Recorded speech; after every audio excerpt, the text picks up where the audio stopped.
자, 우리 청년 2부 여러분 안녕하세요. 이신희 목사입니다. 자, 오늘은 우리가 로마서에 대해서 조금 배워보도록 하겠습니다. 자, 이 로마서가 뭐냐면 로마서는 복음에 대해서 기록을 하고 있거든요. 자, 우리가 지난 시간에 사도행전 보면은 바울이 사도행전은 끝나지 않았습니다. 주님이 오실 그날까지 복음은 만민에게 전파되어야 할 것입니다. 라고 이야기하고 얘기를 끝쳤어요. 그러면 복음을 땅 끝까지 전한다. 주님이 오실 그날까지 쉬지 않고 복음은 증거된다라고 얘기했는데 도대체 복음이 뭔가? 바울이 말하고 있는 이 복음이 뭔지를 알고 있어야 되는 거예요. 제가 여러분들한테 계속 이야기하고 있는 거 있죠. 복음이란 건 유앙겔리온이라는 건데 합성어다. 유라는 기쁨과 안겔리오스라는 천사의 합성어다. 그래서 이 복음이라는 건 뭐냐면 기쁜 소식이다. 그래서 우리가 복음이라고 말할 때 기쁜 소식, 유앙겔리온이라고 이야기한다. 왜 기쁜 소식이냐? 죽을 수밖에 없는 사람을 이 복음을 들음으로 말미암아 생명으로 넘어가고 또 눈먼 자, 앞을 보지 못한 자가 다시 보게 되고 그 다음에 포로된 자가 또 어떻게 됩니까? 자유함을 누리게 된다라고 이야기하는 게 복음이다라고 이렇게 이야기를 했어요. 자, 그래서 이 복음이라는 건 우리가 이렇게 이야기를 했지만 복음이라는 건 뭐 그런 것도 아니야라고 이렇게 이야기할 수도 있는데 우리가 복음이라는 걸 정확하게 잘 알아야 되는 거예요. 자, 복음이란 이런 거예요. 죽음에서 생명으로 눈먼 자가 다시 보게 되고 포로된 자가 자유를. 그러면 바울이 여러분들 자 한번 봐봐요. 바울이 땅끝까지 복음이 증거돼야 된다라고 얘기했잖아요. 그럼 바울이 자기가 생각하고 있는 복음이라는 게 있어야 될 거잖아요. 복음이라는 게. 자, 오늘 담임 목사님도 이렇게 얘기하셨어요. 사도 바울은 자기만의 확실한 가치가 있었다는 겁니다. 가치. 그리고 자기만의 확실한 기준이라는 게 있었어요. 그게 뭐냐면 자기만의 신학이라는 게 있었다라는 겁니다.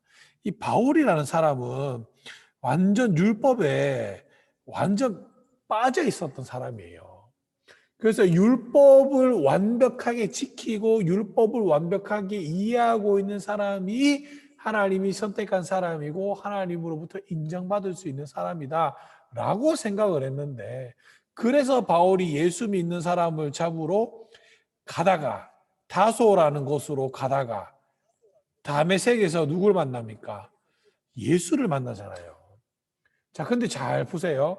바울이 성경은 뭐라고 얘기하냐면 바울이 예수 믿는 사람을 교회를 핍박하러 가거든요.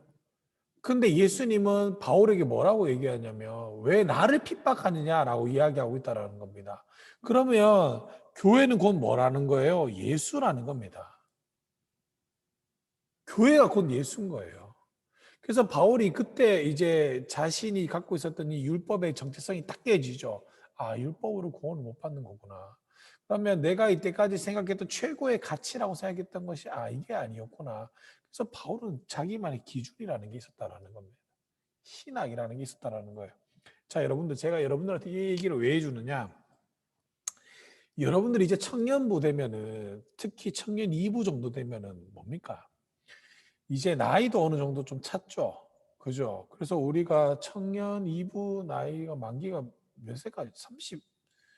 33세까지인가? 34세까지인가? 그렇잖아요. 27세부터인가요? 홍범 형제님 혹시 몇 세부터인지 아세요? 또 까먹어 버렸네. 그 채팅창에 좀 쳐줘봐요. 몇 세부터 몇 세까지죠? 어쨌든 자 이런 게 있으면 26세부터 오케이 고맙습니다. 홍보 형제님. 자 26세부터 30 뭐 몇 세까지라고 칩시다. 자 여러분들 이 정도 나이가 되면 여러분들 내 인생의 기준이라는 게 있어야 되는 거예요. 가치. 내 인생의 뭐가 기준이다. 저는 예전에 전도사하고 불과 목사하고 해서 목회한 지가 한 10년 정도 되는데 바울처럼 내 나름대로의 신앙을 정립하는 데는 굉장히 오랜 시간이 걸렸어요. 이거를 정립을 하고 있어야 나중에 뭐가 되냐면 이 문제를 봤을 때 성경적으로 어떻게 대답할 수가 있는가 이런 걸 볼 수가 있는 거예요. 제가 저번에도 이야기했지만 우리나라도 정치 같은 경우에는 진보가 있고 보수가 있잖아요. 그죠? 그래서 제가 저번에도 그때 인문학 이야기하면서 좀 잘못 따라와가지고 좀 말이 많았는데 어쨌든 진보가 있고 보수가 있잖아요. 그래서 각자 지향하는 게 다 다르다라는 거예요. 그럼 여러분들이 나이가 이 정도 되면 이제 투표라는 것도 하게 되고 하게 되는데 그러면 여러분들의 가치에 맞게끔 투표를 잘 하라라는 거예요. 근데 그 투표를 잘 하려면 자신의 기준이 있어야 되잖아요. 예를 들어서 복지 정책에 있어서 나는 진보를 응원한다, 보수를 응원한다, 이러한 명백한 기준이 있어야 된다는 겁니다. 그럼 우리가 신앙생활 하는 데 있어서 우리의 기준이 되는 복음이란 무엇인지를 모르면 신앙생활을 하나마나 헛방이라는 겁니다. 제가 그걸 이야기해 주고 싶은 거예요. 그래서 로마서는 뭐냐면 바울의 이런 자신의 신학을 이렇게 꽉 정립해 놓은 그런 거라는 겁니다. 봅시다. 세상에서 가장 영향력을 끼친 책은 당연히 성경이죠. 제일 많이 팔렸어요. 본래 성경은 66권이 되어져 있습니다. 이 기독교 기준이에요. 자, 우리 천주교는 76권, 8권 정도가 돼요. 천주교는. 자, 우리 기독교가 66권의 기준이 뭐냐면은 첫 번째, 사도성. 자, 이 책을 누가 썼느냐 이겁니다. 그러면 천주교는 베드로 복음서라고 있는데 왜 우리 기독교는 없습니까? 예, 물론 베드로가 썼다라고 이야기하지만 진짜로 그걸 썼는 걸 증명해 줄 사람이 있느냐? 유다 복음서 같은 경우도 그래요. 정말로 있느냐? 그걸 먼저 체크하고요. 두 번째, 예수 그리스도에 대해서 정확하게 얘기하고 있느냐? 그럼 예수 그리스도에 대해서 무엇을 이야기하는데 신성과 인성에 대해서 정확하고 얘기하고 있느냐? 이걸 짚고 넘어가야 돼요. 그리고 마지막으로 세 번째, 공인된 책이냐? 이 공인된 책이라는 건 뭐냐면 그때 당시 흩어졌던 많은 교회들이 같이 읽고 있었냐 이겁니다. 그래서 우리 기독교는 그걸 다 따져가지고 66권만 정경으로 인정을 했습니다. 자, 그러면 66권 책 중에서 가장 넘버원을 뽑으라 그러면 무슨 책일까? 많은 사람들이 로마서를 꼽는다라는 겁니다. 왜? 자, 칼빈 같은 경우에도 로마서를 왜 꼽았냐면 성경의 이해의 출입문 같은 책이다. 이 로마서가. 자, 그리고 또 이 로마서에 있어서 가장 크게 대표받은 인물이 누구냐면 바로 어거스틴이라는 인물입니다. 이 어거스틴이 종교개혁 이전에 어거스틴은 기독교예요. 어마무지한 영향력을 끼친 사람이에요. 이 어거스틴이 우리가 흔히 말하고 있는 삼위일체 있죠. 여기에 대해서도 이 어거스틴이 철학으로 이 삼위일체에 대해서 풀어낸 사람이에요. 여러분들 우리가 삼위일체를 그냥 성경적으로 보면 어떻습니까? 성부, 성자, 성령이잖아요. 근데 우리는 이 삼위일체를 어떻게 우리 성경적으로 이렇게 얘기하지만 이걸 철학으로 가지고 온 거예요, 이거를. 그래서 제일 철학으로 보면 성부로 해당하는 원인자라는 게 있다라는 겁니다. 이 원인자가 사랑을 한 게 바로 성자라는 겁니다. 사랑. 이 철학에서 이야기하는 거예요. 제가 얘기하는 것이 사랑. 그리고 성경 같은 경우는 이 사랑에서 이 표출돼서 나온 것을 성령이라 이렇게 얘기하는 겁니다. 어쨌든 제가 나중에 좀 철학적으로 잘하는 건 아니지만 좀 다룰 수 있으면 제가 다뤄드릴게요. 어쨌든 우리 기독교 역사에서 가장 중요하다고 생각하는 이 어거스틴, 그 다음에 종교개혁의 선봉자 마틴 루터, 그 다음에 영국의 감리교 창시자 존 웨슬리, 그리고 20세기의 최고의 설교자라고 말하는 마틴 로이드 존스까지 이 로마서를 좋아했다라는 겁니다. 자, 이 로마서가 왜 중요하냐면 사도 바울이 가장 자신이 사도행전에 통해서 이야기했던 복음에 대해서 무엇인지, 복음이 무엇인지를 압축해서 만들어 놓은 게 바로 이 로마서라는 겁니다. 자, 이 바울은 예루살렘에 갔다가 죄수가 되어 로마로 압송되어지죠. 자, 그리고 바울이 에베소서, 빌립보서, 골로새서, 빌레몬서가 바로 이 옥중에서 쓰여진 거고, 자, 그리고 바울이 쓴 여러 서신서 중에 로마서는 특별한 목적이 있었는데요. 예를 들어서 갈라디아서 같은 경우는 담임 목사님이 말씀하고 있는 우리 고린도후서로 말하고 있는 율법주의 신자들을 대행해서 복음을 사수했다라고 이야기하고 데살로니가 전서 같은 경우는 주님의 재림에 의해서 재림 때에 의해서 어떻게 우리가 살아가야 되는지를 이야기하고 있고 고린도 전후서는 교회 내의 분열과 도덕적인 문제, 신학적인 문제를 바로잡아주기 위해 썼다라고 한다면 이 로마서 같은 경우에는 로마에 아직까지 가보지 못했고 바울이 그러나 로마 교회를 향한 의도적으로 이 로마가 그때 당시 그 지중해 반도를 장악하고 있었던 세계 강국이었으니까 이 거기에 맞춰서 로마서도 복음이라는 이 광대한 거를 쫙 요약해서 뽑아놓은 것이 바로 복음이다라는 겁니다. 로마서라는 거죠. 자, 로마서의 구조는 어떻게 되냐면 서론, 본론, 결론 이렇게 세 부분으로 나눌 수 있는데 자, 본론 부분에 가면 또 5가지로 나눌 수 있어요. 왜 구원받아야 되는가? 어떻게 구원받는가?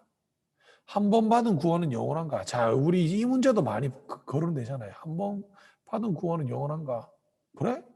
아닌데? 마태복음 7장 21절 보니까 누구든지 주여 주여 하는 자마다 다 천국 갈 거 아니라 그러는데 그럼 한 번 구원받은 사람 한 번 구원이 영원한 구원 아닌 거 아니야? 이런 이야기도 한다라는 거. 그리고 유대인의 구원과 이방인의 구원은 어떤 관계가 있는가? 마지막으로 구원받은 사람은 어떻게 살아가야 되는가? 이 바울이 정말로 많이 쓰고 있다는 겁니다. 자, 이거를 우리한테 가지고 와서 한번 봅시다. 우리 맨날 그러면 우리가 지금 말씀의 홍수 시대에 살고 있잖아요. 맨날 우리는 복음주의입니다. 복음, 입만 열면 복음, 성도님들 복음으로 사세요라고 이야기하는데 복음이 뭐예요? 자, 우리 홍범 형제님이 계시는데 홍범 형제님, 복음이 뭡니까? 우리 홍범 형제님이 생각하고 있는 그 복음이 뭐예요? 한번 적어보세요. 채팅창에. 우리 한번 읽어봅시다. 홍범 형제님이 생각하고 있는, 이건 부끄러운 게 아니니까. 기독교인들은 맨날 복음에 대해서 이야기하는데 진짜 우리가 복음에 대해서 제대로 알고 있냐 이거 보자라는 거예요. 홍범 형제님이 생각하고 있는 복음이 뭐예요? 한번 적어 주실래요? 자, 적을 동안 우리가 한번 또 이야기해 봅시다. 많은 사람들이 복음이 뭐냐라고 물어보면 예수님이 십자가 위에서 우리의 죄 때문에 죽었고요. 이런 이야기를 합니다. 물론 틀린 말은 아닌데 복음에 대해서 정확하게 모른다라는 거예요. 그래서 이 로마서라는 것은 가장 복음에 대해서 조직적이고 체계적으로 다루고 있는 게 바로 이 로마서라는 겁니다. 저는 그렇게 얘기합니다. 복음이 뭐예요? 복음이라는 거는 유앙겔리온이라고 이야기하는 합성어로서 기독교만의 언어가 아니라 기쁜 소식을 전해주는 단어로 쓰였습니다. 왜 기쁜 소식입니까? 당연하죠. 누구든지 이 복음을 듣는 사람은 죽음에서 생명으로 넘어가고 눈먼 자가 다시 보게 되고 눌린 자가 자유롭게 되는 것. 그게 복음입니다. 그래서 그 복음을 가르쳐서 기쁜 소식이라고 그럽니다. 그럼 이 기쁜 소식을 어떻게 해서 기쁜 소식이 됩니까? 예수 그리스도께서 십자가 위에서 죽으셨기 때문에 누구든지 그 예수를 구주로 시인한 사람은 복음의 영향력 아래에 있는 겁니다. 이렇게 얘기가 될 수 있어야 되는 거예요. 자, 그래서 우리가 하나하나씩 살펴봐야 되는데 오늘은 여기까지만 보도록 하겠습니다. 자, 우리 사랑하는 청년 여러분들, 이제 복음에 대해서 좀 보면서 이 로마서는 좀 천천히 나가야 돼. 그래서 제가 조금 하나하나씩 우리 교리에 대해서 좀 디테일하게 좀 살펴보도록 할게요. 이게 좀 어려울 수도 있지만 그래도 제가 핵심만을 촉촉촉촉 뽑아서 할 테니까 잘 따라오시면 될 것 같고, 또 한 가지 광고 드릴 거는 뭐냐면 혹시 우리 청년부 중에서 신방받기를 원하시는 분들이 있다면 이렇게 저한테 연락을 주세요. 부담 갖지 마시고 카톡이나 문자로 제 전화번호는 홈페이지에 가면 있으니까 그래서 목사님 좀 신방 받고 싶습니다. 이런 기도 제목이 있습니다. 라고 보내주시면 저희 교회 안에서 얼굴 보면서 우리 신방하면 좋을 것 같아요. 여러분들이 지금 코로나 때문에 힘들고 어려운 일이 있잖아요. 그렇기 때문에 부담 갖지 마시고 저한테 이야기해 주시거나 또 신방을 요청하신다면 제가 또 신방 일정을 또 잡아서 함께 기도하고 함께 고민하고 여러분들의 앞일에 있어서 진짜 진지하게 들어주는 우리 26살부터라 그랬죠. 홍범영재님이. 제 나이 이제 38이에요. 맞나? 제가 84년생이니까. 그러면 뭐 여러분들하고 뭐 형 누나, 누나란 그렇네. 형, 아니면 오빠, 이 정도밖에 안 되잖아요.